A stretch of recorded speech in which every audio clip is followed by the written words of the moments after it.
accurate analysis of over 25,000 men and women who had experienced failure disclosed the fact that lack of decision was near the head of the list of the 30 major causes of failure. This is no mere statement of a theory, it is a fact. Procrastination, the opposite of decision, is a common enemy which practically every man must conquer. You will have an opportunity to test your capacity to reach quick and definite decisions when you finish reading this book and are ready to be into action the principles which it describes. Analysis of several hundred people who had accumulated fortunes well beyond the $1 million mark disclosed the fact that every one of them had the habit of reaching decisions promptly and of changing these decisions cecilode old if and when they were changed. People who fail to accumulate money, without exception, have the habit of reaching decisions, if at all, very slowly, and of changing these decisions quickly and often. One of Henry Ford's most outstanding qualities is his habit of reaching decisions quickly and definitely, and changing them slowly. This quality is so pronounced in Mr. Ford that it has given him the reputation of being obstinate. It was this quality which prompted Mr. Ford to continue to manufacture his famous Model T, the world's ugliest car, when all of his advisors and many oft-purchasers of the car were urging him to change it. Perhaps Mr. Ford delayed too long in making the change, but the other side of the story is that Mr. Ford's firmness of decision yielded a huge fortune before the change in model became necessary. There is but little doubt that Mr. Ford's habit of definiteness of decision assumes the proportion of obstinacy, but this quality is preferable to slowness in reaching decisions and quickness in changing them. The majority of people who fail to accumulate money sufficient for their needs are generally easily influenced by the opinions of others. They permit newspapers and the gossiping neighbors to do their thinking for them. Opinions are the cheapest commodities on earth. Everyone has a flock of opinions ready to be wished upon anyone who will accept them. If you are influenced by opinions when you reach decisions, you will not succeed in any undertaking, much less in that of transmuting your own desire into money. If you are influenced by the opinions of others, you will have no discernment of your own. Keep your own counsel when you begin to put into practice the principles described here. By reaching your own decisions and following them, take no one into your confidence, except the members of your mastermind group, and be very sure in your selection of this group that you choose only those who will be in complete sympathy and harmony with your purpose. Close friends and relatives, while not meaning to do so, often handicap home through opinions and sometimes through ridicule, which is meant to be. Thousands of men and women carry inferiority complexes with them all through life, because some well-meaning but ignorant person destroyed their confidence through opinions or ridicule. You have a brain and mind of your own. Use it and reach your own decisions. If you need facts or information from other people to enable you to reach decisions, as you probably will in many instances, acquire these facts or secure the information you need quietly without disclosing your purpose. It is characteristic of people who have but a smattering or a veneer of knowledge to try to give the impression that they have much knowledge. Such people generally do too much talking and too little listening. Keep your eyes and ears wide open and your mouth closed if you wish to acquire the habit of prompt decision. Those who talk too much do little else. If you talk more than you listen, you not only deprive yourself of many opportunities to accumulate useful knowledge, but you also disclose your plans and PRPOSCs to people who will take great delight in defeating you because they envy you. Remember, also, that every time you open your mouth in the presence of a person who has an abundance of knowledge, you display to that person your exact stock of knowledge, or your lack of it. Genuine wisdom is usually conspicuous through modesty and silence. Keep in mind the fact that every person with whom you associate is, like yourself, seeking the opportunity to accumulate money.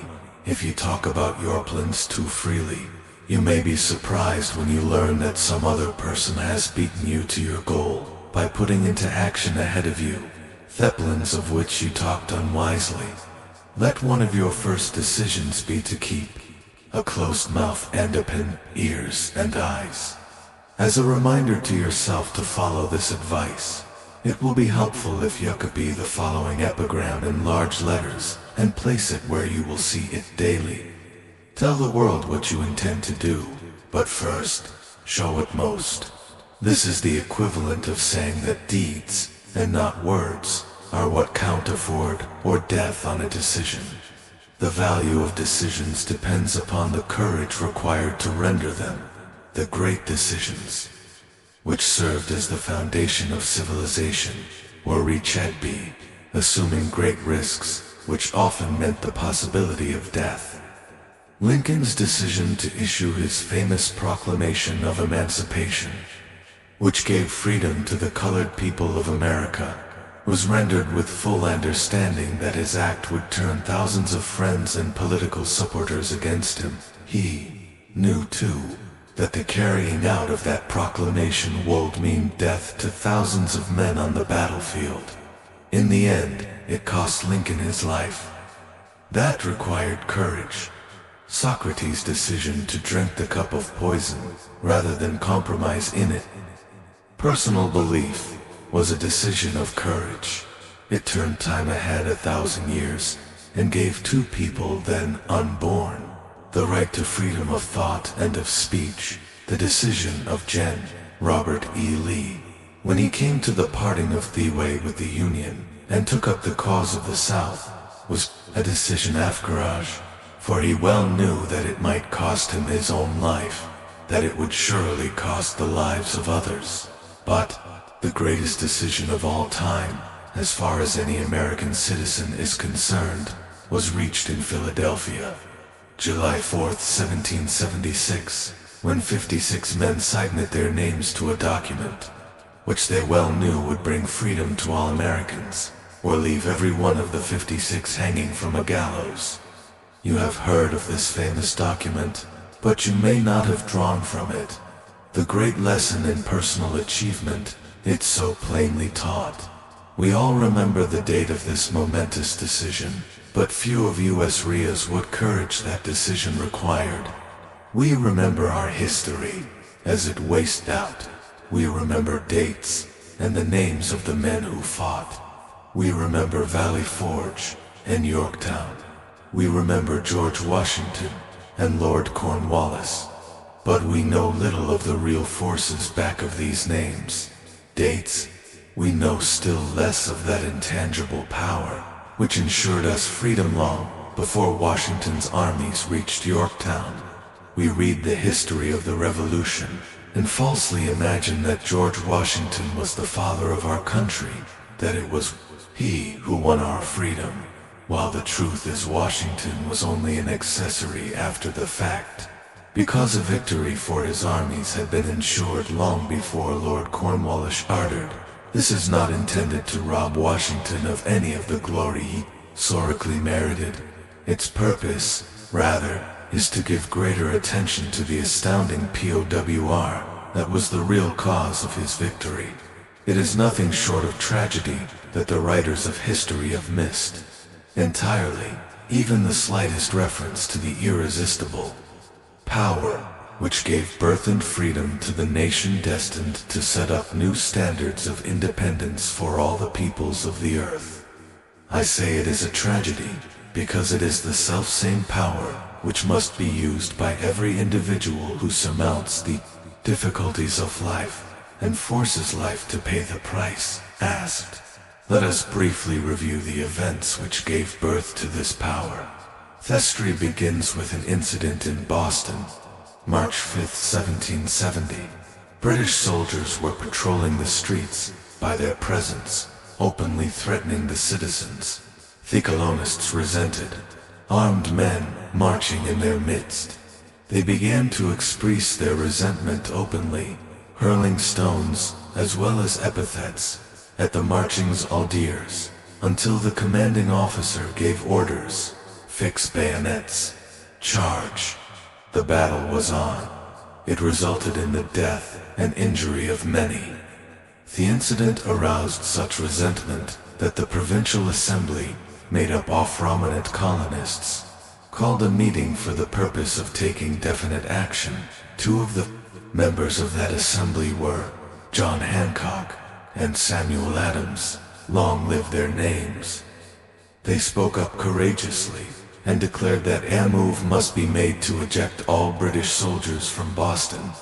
Remember this: a decision, in the minds of two men, might properly be called the beginning of the freedom which we, of the United States, now enjoy. Remember, too, that the decision of these two men called for faith and courage, because it was dangerous. Before the assembly adjourned, Samuel Adams was appointed to call on the governor of the province, Hutchinson, and demand the withdrawal of the British troops.